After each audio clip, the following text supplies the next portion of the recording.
Hey guys, John here. Okay, so we are at end game now. I've played about four or five games, and what I wanted to do was give you my initial analysis on what's been happening so far. So, the footage that you see now is the new game mode of Capture the Flag.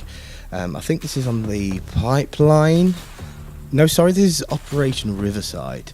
Okay, so the idea of Capture the Flag is there's two flags. There's one on the enemy team in their base, there's one on our team in our base, and the idea is that the enemy have to get across to our base, pick up our flag, and then take it to their base, and vice versa. We have to get into their base, pick up their flag, and bring it to our base.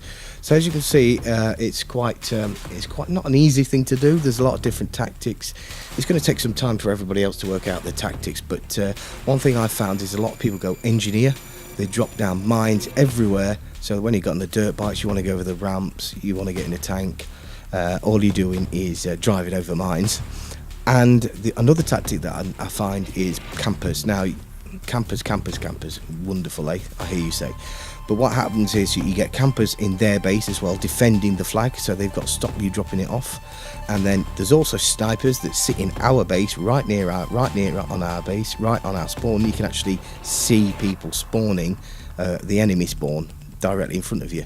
So I can imagine that's going to be pretty annoying, getting sniped by a guy sitting right at the side of you as soon as you spawn in. Anyway, here we go.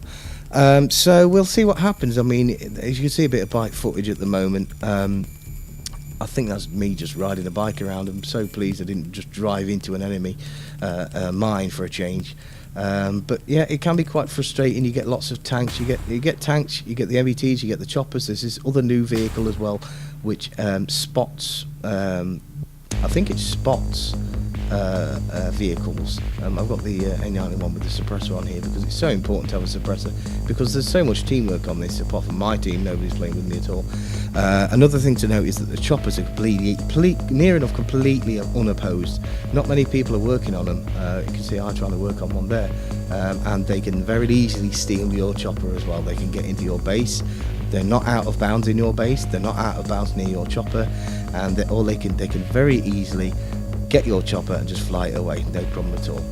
So I mean, I think it's going to take a bit of a learning curve, but initially it was just annoying the shit out of me. But I've only had like 4 or 5 games of Capture the Flag. I haven't played Air Superiority yet. I'm not that much of a fan of aircraft, to be honest. And from what I've been saying from Rook, Rook's played Air Superiority.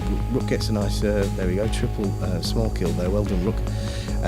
From what I've heard from Rook, he says it's just a constant lock fest.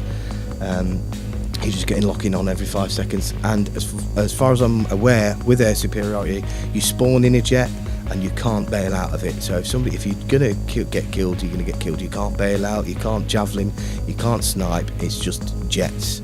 So compared to tank superiority, I think that's a lot better, because you can't bail out and they're just sitting camp with a tugs, with a, what do you call it?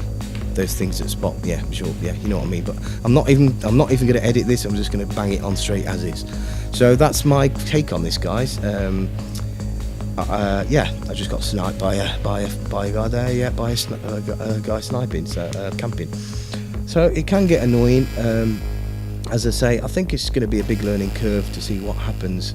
I've only had 5 games, and there's me again trying to lock down this chopper because nobody else is bothering. I think this is the game where they stole our chopper as well. So yeah, so once again, just to reiterate, there's 2 flags. You've got to get theirs, they've got to get yours, you've got to take it to your base, and everything else in between. There's lots of campers. I even saw a guy with C4. There you go, I think somebody just died by C4. They are what these support guys are doing, is laying C4 on the area where we've got to drop off our flag, their flag in our base, our flag in their flag in our base, and all they're doing, they're camping on our base with C4. So it's going to be a bit of an experience. Hope to play with you guys soon. I know that I've got some friends that haven't downloaded the map pack yet, that's taken a while, but I'm sure you'll get there. It won't be long. We'll play together, guys, and I think it's going to take a big learning curve with these new 2 modes. Alright, thanks for watching, guys. Take care. I'll see you soon.